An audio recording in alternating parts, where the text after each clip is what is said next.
Hi,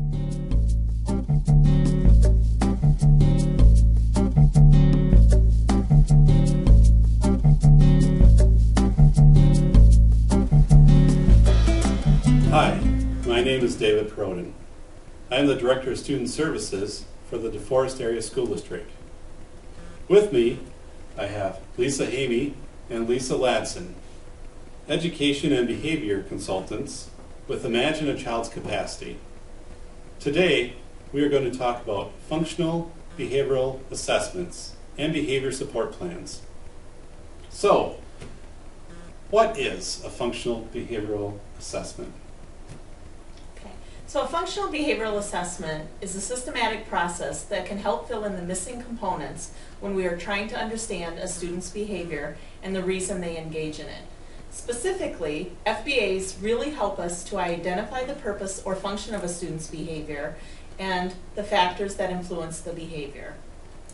Sometimes when we look at a student's behavior at first, it seems very random and unpredictable. And FBAs very simply help us put some structure to the process of trying to understand the why behind a student's behavior. That makes a lot of sense.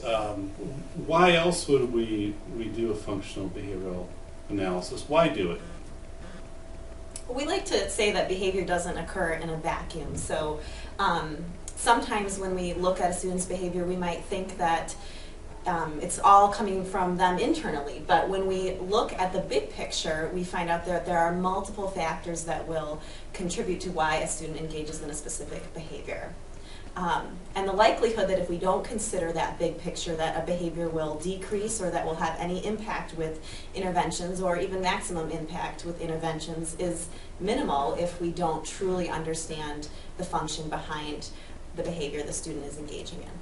I think also FBAs really help promote hypothesis-driven intervention planning, which is really important in tying function and so that people are appropriately providing the right interventions. I think it also helps really build consistency among staff members, which again is very important, that everyone is on the same page with a plan providing very systematic interventions for students. When you mentioned the different settings and environmental factors, in my mind I'm thinking how the home influences the child, maybe even different environments in the school, the cafeteria, the hallway, the regular education classroom, possibly medications the child is on. Are those the type of things that be taken into consideration with a functional behavioral assessment? Absolutely. It is very important when you're doing a functional behavior assessment that you are looking across settings at the behavior, and not only in settings where the behavior occurs, but you also want to be looking in settings where the behavior doesn't occur, because those settings have valuable information for us as well. And you would always, whenever possible, want to include family members and outside service providers in finding out what is happening in the home and community environments to best understand the behavior fully. That's an excellent point, because there's a tendency to look at when things are going wrong, to focus on that environment, instead of looking at when things are going right and trying to identify the factors during those situations so you can replicate those across the student's day. Thank you.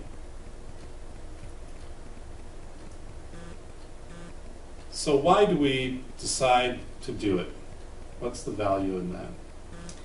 I think, when students are really experiencing behavioral and or emotional difficulties that impact their ability to learn and work and interact with others, we need to really consider completing a functional behavioral assessment. And I think that doing a comprehensive assessment and really looking at the data to support intervention is paramount.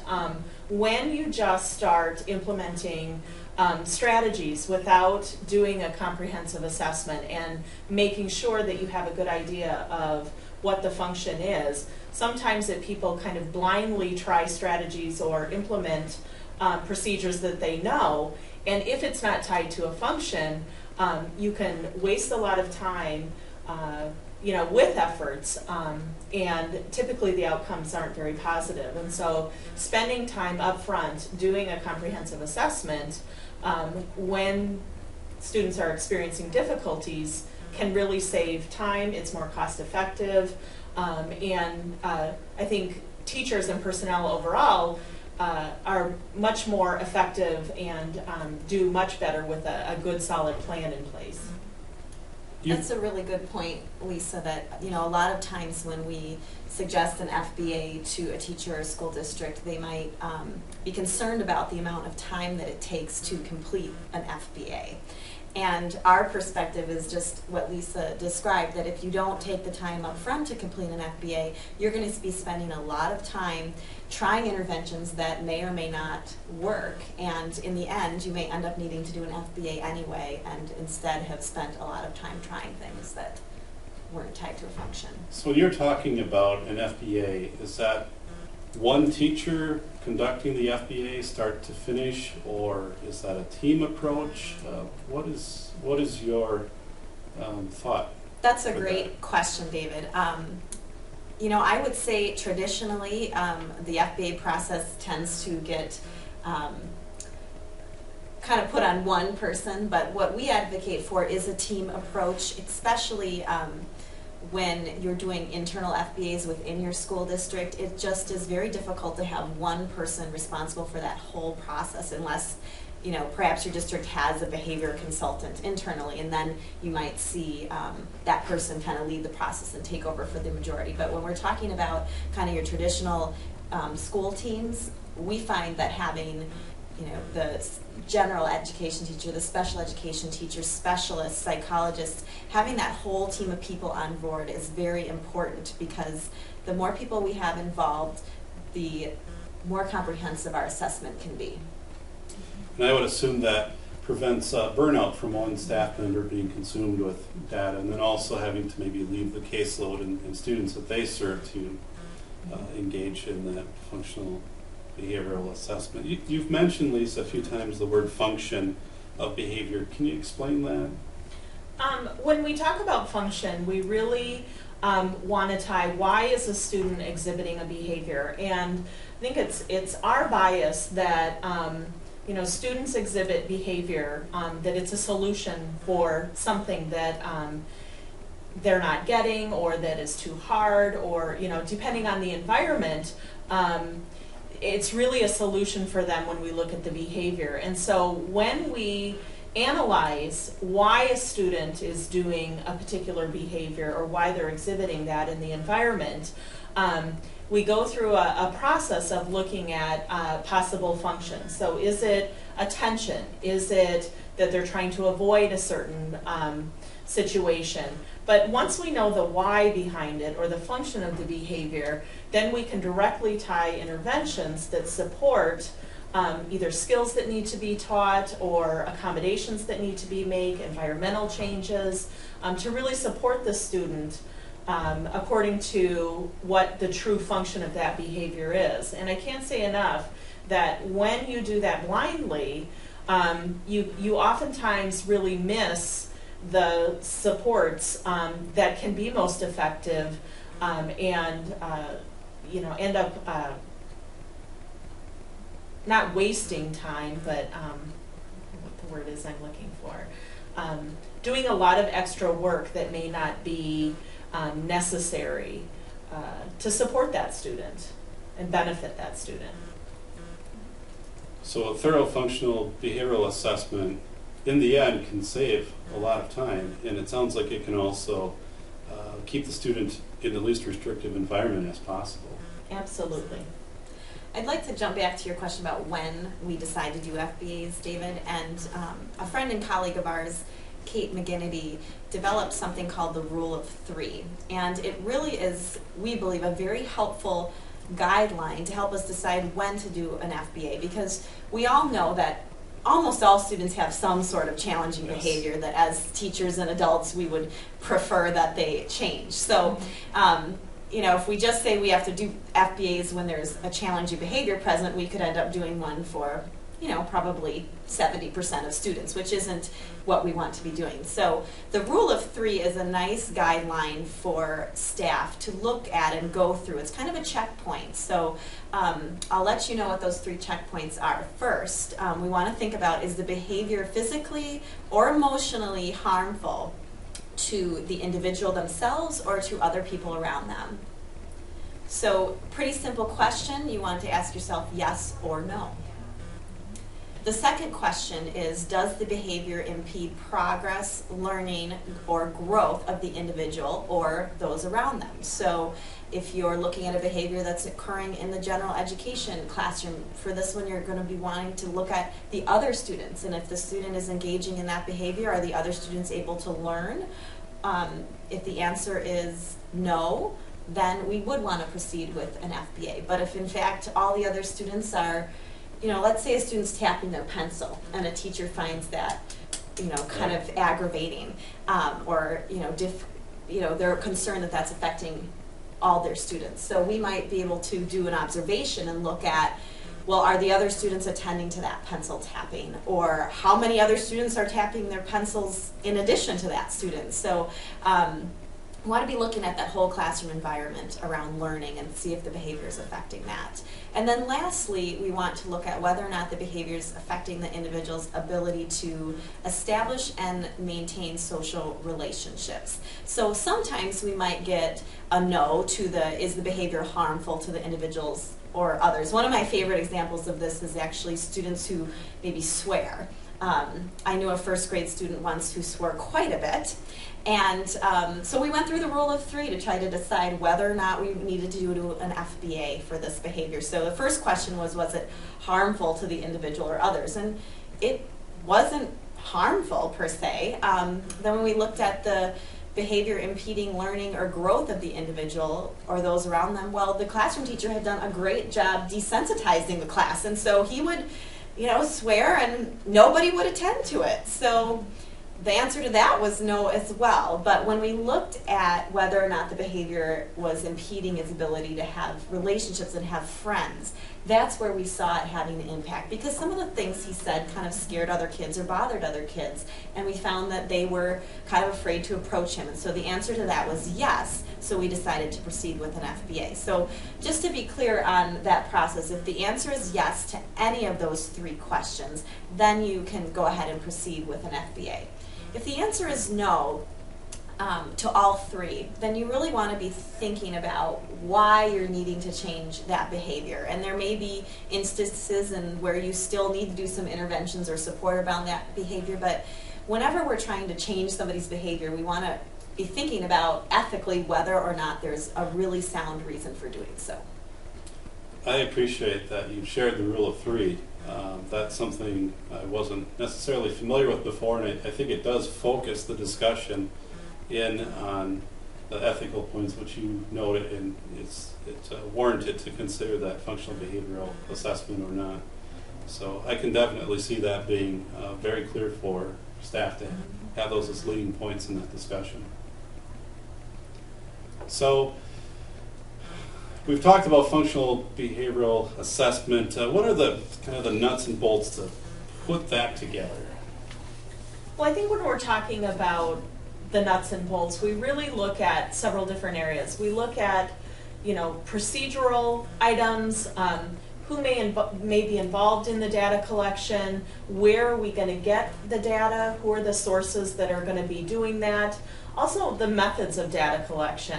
We do formal and informal assessments in collecting that information. And then really, once you have your team established, how do we assign who's going to be taking the data, who's going to be looking at that, who's going to be doing observations, looking at records reviews, all of those different things. And so procedurally, kind of in the nuts and bolts, we really want to look at data. And I think that's very important. Oftentimes, when we do consultation, people speak in generalities around behavior. They'll say it's happening all day, all the time, sure. In every setting. And when you don't have clear, concise data to look at, you oftentimes really miss key components of where and when the behavior is occurring. So, I'd say a very important part of when you're looking at putting it all together is the importance of data collection and good data collection and reviews around that. So there would be, in a school day, possibly 10, 12 different points, if not more, during the day when you could look at data gathered during those times, which could be recess, could be different classes, hallway, cafeteria. So I see what you're saying, because the tendency could be to say the mornings are bad or the afternoons are bad. Mm-hmm. And if you took data on all of those points, well, maybe it's just bad right before lunchtime, or maybe it's just bad before this transition where the child has to walk all the way to the other side of the building for a class. And I can definitely see where that would be helpful and take away that tendency to generalize. And I think it also reinforces the teacher in looking at that child and saying, there are several times during the day which are very positive for the student that we can build upon. It's just when those other times happen, it kind of puts a shadow onto the effective instruction that's happening for that child. So thanks for sharing that. Yeah, and I really want to stress, Lisa had mentioned before, that it's equally as important to take data and look at information, obviously when the student is having difficulty, but also when they're not having difficulty. Because as you stated, David, as well, really looking at the times throughout the day when the student is being successful, what supports are in place, what relationships the student may have at that time, can be really important information when you're devising your intervention. Because when the student is successful, why is that? That'll give you as much information. And oftentimes when you just take data around when a student's having difficulty, you may miss key information. So really looking across settings, across individuals, when the student's successful, when the student's not successful, and compiling it very systematically, you're going to get the best benefit for the student and the larger community. Always keeping in mind that we want parents to be an important part of that process. So when we're looking at collecting data, there are many different ways to go about doing that. But one thing that we always include in a functional behavior assessment is some type of direct observation.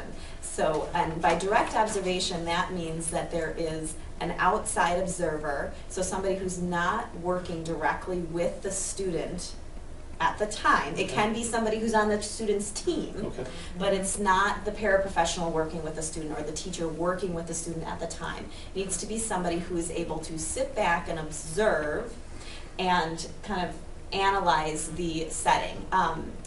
The main method of data collection in functional behavior assessment involves identifying specifically the behavior of concern.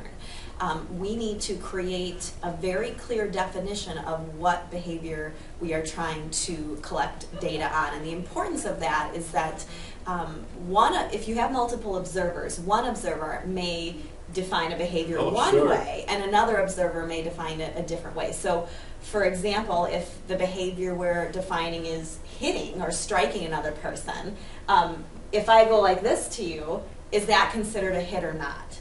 Sure, so you need to be very descriptive in defining the behavior. Yes, so if we're looking at a hit, for example, we're going to want to know the force of that hit.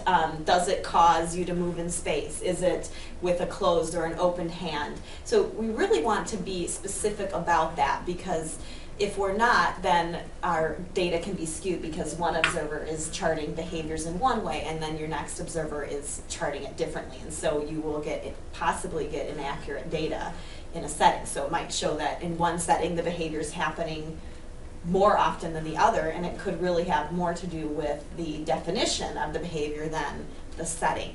So that is an extremely important part of the process. And once you have those behavioral definitions, then you're going to identify your different data collection systems. And I already mentioned the direct observation. And the tool that we always will use with a direct observation is an antecedent behavior consequence recording, or an ABC recording. And with that, we are looking at specifically, as an antecedent, what precurses the behavior. And we're talking about specifics here. So, you know, math class is a setting, not an antecedent. Right. Yes. So we want it to be very specific. So the observer is looking at, for example, the teacher gave an instruction to turn to page 42. That would be an antecedent. Then the student, then you're going to describe the behavior that you saw. And then lastly, that's the B, is the behavior.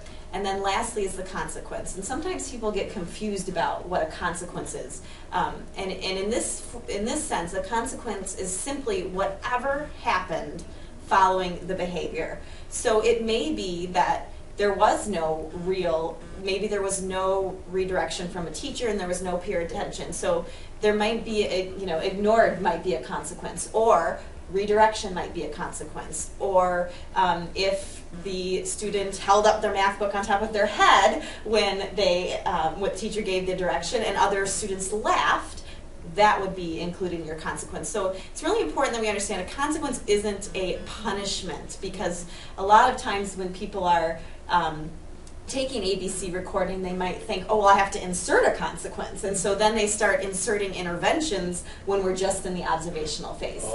So again, we're looking at the antecedent, which is what happens right before the behavior, describing the behavior that we saw, and the consequence, what happened immediately after a behavior. And when you've said that, I can see the value in identifying the consequence, because the consequence, and sometimes might resolve the behavior, and there might not be anything that sustains from that, and other times maybe the consequence leads to that behavior escalating and continuing.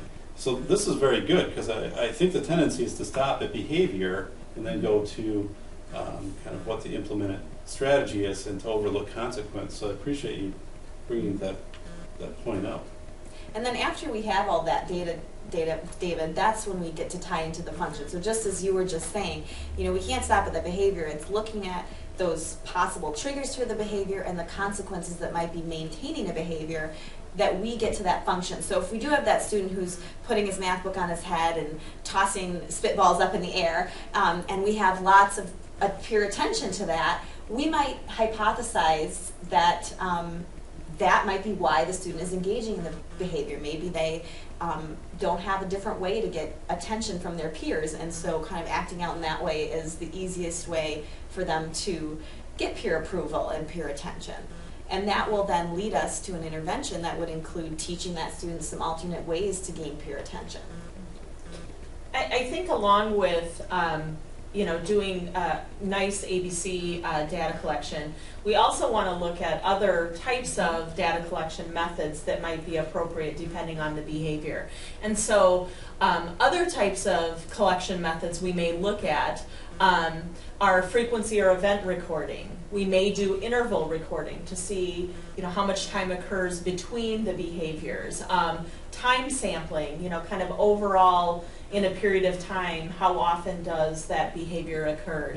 And when I'm going to interject, when you're looking at time sampling, you're going to also look at other students in the classroom to Absolutely. have some comparison of what their behavior Absolutely. is. Okay. That you bring up a very good point. I think it's really good practice to do when you're doing an observation and taking data, especially during like a time sampling, that you're doing a comparison with other students, because oftentimes those are the times where you may see that in comparison, when we're really looking at this student's behavior, it may or not be out of balance with what else is going on in the class. So if, for an example, if we have a student who's blurting out a lot in the classroom and people have identified that it's really interfering with other people's learning, and so they're addressing that.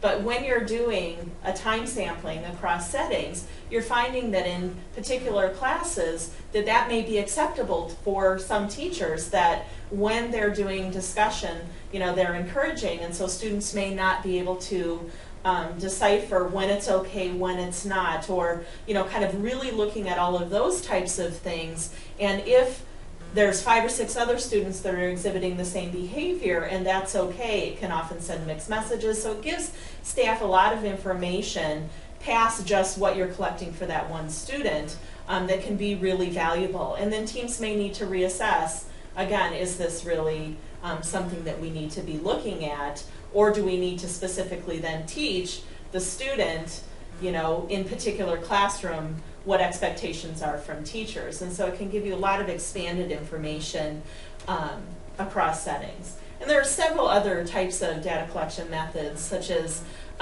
latency recording, scatter plots, that depending on the behavior that you're looking at, you want to identify what would be the best source of collection for individuals. And I also would think if you observe the behavior occurring with several students in the classroom, then maybe it needs to go back to the classroom expectations probably aren't clear then for all students, or maybe in the school the expectations and positive behavioral interventions and supports, which we've heard a lot of in the last couple of years, and in the media definitely can play a part in making sure that those uniform expectations are known. Absolutely, absolutely.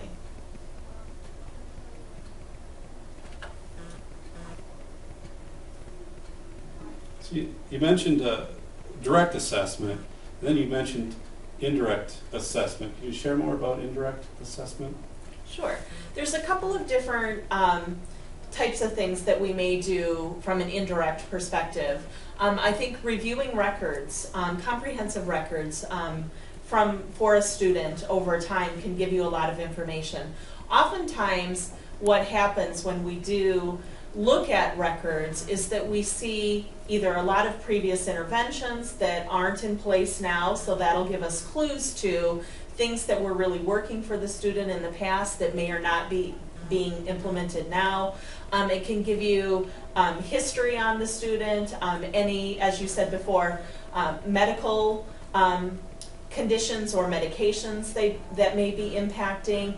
Can give you a lot of information kind of across a span for that individual that you might not get through direct interviews or because those people aren't around anymore. You can also do interviews and interview parents and previous teachers and previous settings, but sometimes you don't have that availability, and so typically students have some students have good records to look at. Other students may not have current records to look at, but they may have outside assessments done that the family has conducted on their own, and or just information from previous teachers where, you know, they found this to be a situation in previous years, but how they handled it. Teachers are very good at, you know, documenting information that they can pass along to people that are going to be supporting students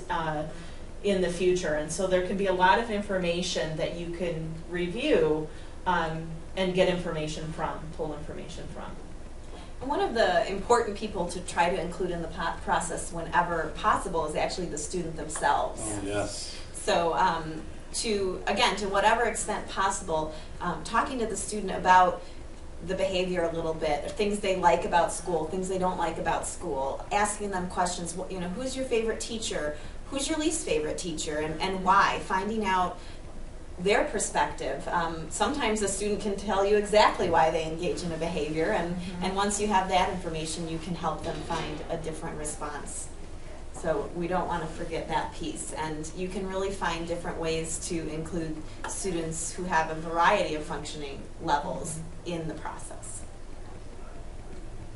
Trying to populate the toolbox of resources to conduct a functional behavioral assessment, I think analysis, but assessment, and develop eventually a behavior support plan. What are some of those screening tools? One of the screening tools that we often use is called the Functional Assessment Screening Tool, or the FAST. And we'd like to caution you as we're talking about it that it's not a standalone tool. Okay.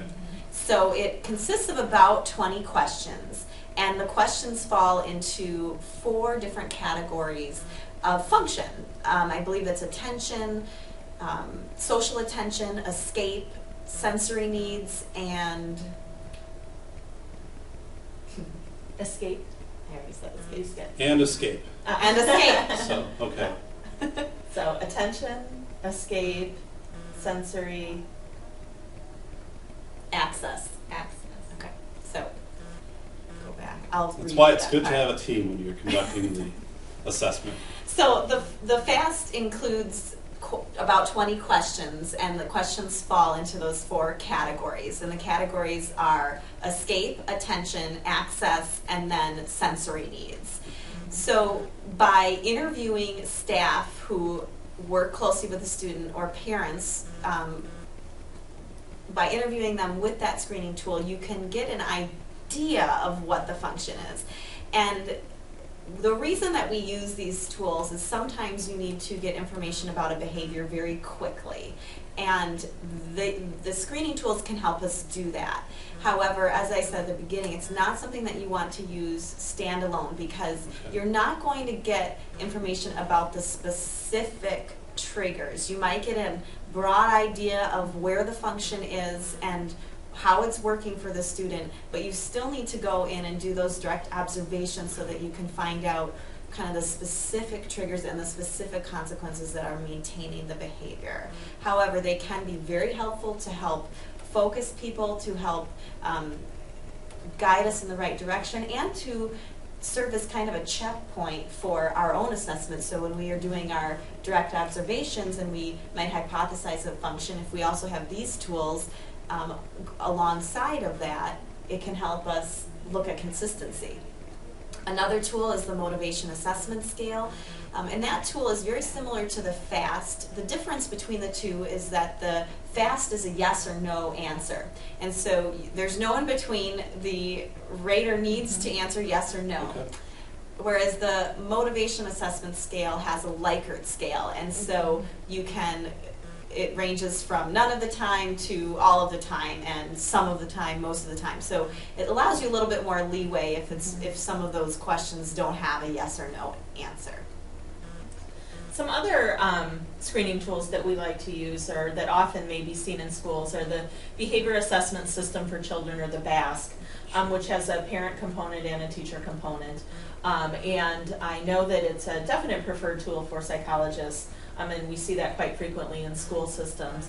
And I think one of our favorites as well is, it's called a stress survey schedule, and put out by the Groden Center. And you can find it in the book Cognitive Picture Rehearsal. And it really does a nice job, again with a Likert scale, of assessing where stress may be found for different students. And it's a tool that we like if the students are able to be able to fill out themselves, or with the help of their parents or teachers. But it can really help you assess where students feel that they're struggling and what some of their triggers are that you may not find in a records review or interviewing teachers because of that history. So it's really a nice tool, I think, to use with students when you can. And always pair that with direct observation. Absolutely. Okay. I have You that can't down. say that enough. Okay.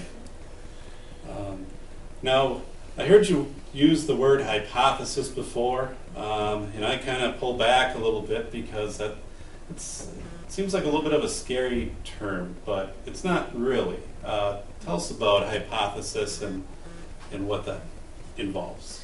Well, a hypothesis really is just your means to make a best guess as to the function or the purpose of behavior.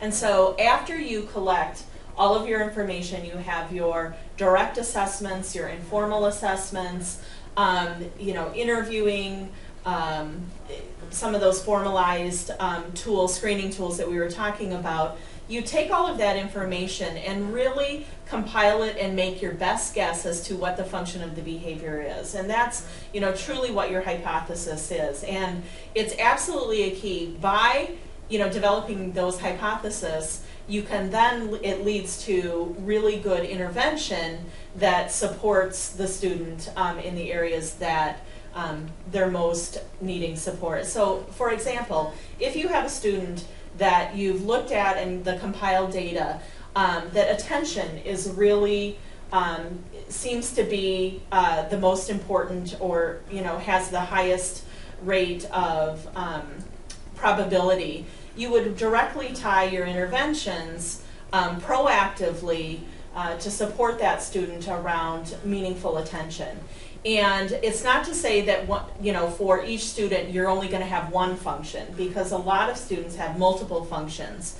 But when you can specifically hypothesize or make that guess around why a behavior is happening, it makes the process easier, and you have much more descriptive and definite plans around how you're going to support that student. That certainly makes sense, and the fact that you can have multiple hypotheses, and I'm assuming you might have a hypothesis, possibly you don't have the results that you anticipated. Mm-hmm. You come back and maybe explore if there was a secondary hypothesis and to work it from there. So yeah, I feel that's assuring for staff to kind of, you want to say make the best guess, but it's really an educated determination off of the data that's provided, and go ahead and to make that. Absolutely. And I assume when you're going through the data and everything that's been composed, there's going to be some kind of pattern analysis or some way to look at if patterns are developing? That's what we're looking for, David, as we're looking through the direct assessments and as we're looking through the records and the information we've gathered from our interviews. We are trying to find out what are the commonalities when we're looking at all this data. So are there specific precipitating conditions? So are there specific things that are happening, whether it be the setting, whether it be a very specific trigger that happen right before that behavior occurs? And then we're looking for consequence patterns as well. So, every time the behavior occurs, does the student get sent down to the office? And what happens when they get sent to the office? Is the secretary really sweet to them, and do they have a really nice chat? Because if so, maybe it's not a deterrent. Maybe it's not something that's actually working. Maybe the student actually likes that piece. So we're looking for that kind of pattern. And then based on those patterns, that's where we get those hypothesized functions that Lisa was talking about. We also want to be looking for broader influences on behavior, so things like sleep patterns or hunger. So some of those basic needs can really set anybody up, not just a student or a child, to have a not so good day. So we want to be looking at that as well. Sometimes we can get so into the kind of minutia of the functional behavior assessment that we might not be looking at big pieces. Maybe they're only getting 2 hours of sleep a night, or maybe they're on a medication that's causing them to be anxious and jittery, and that's influencing their behavior. So we need to not lose sight of that piece as well. I remember one time during my student teaching, the classroom teacher was concerned about a young boy who was sleeping every day when he came into school, and that he needed to be doing the work. And the principal, upon investigating a little more with the teacher, they realized, well, the student was not getting much sleep at home. And the solution when that student came to school, at least until they could work with the home environment, was to give that student a space and about 45 minutes in the morning where that student could rest, and then after that, the rest of the day was just fine. Mm-hmm. But I appreciate you mentioning the innate needs, because those are the core. If we don't have innate needs under consideration, it probably doesn't matter too much what else we would do. Mm-hmm. You might be surprised how many behavior support plans actually include time for the student to sleep or eat. Mm-hmm. So we find those influencing factors there much of the time. Yes, absolutely. I need to build those things into my day a little bit more too. So, well, we've talked about the functional behavioral assessment, and I think we've done an excellent job. Both of you have done an excellent job of explaining that and how to piece that together. So there's another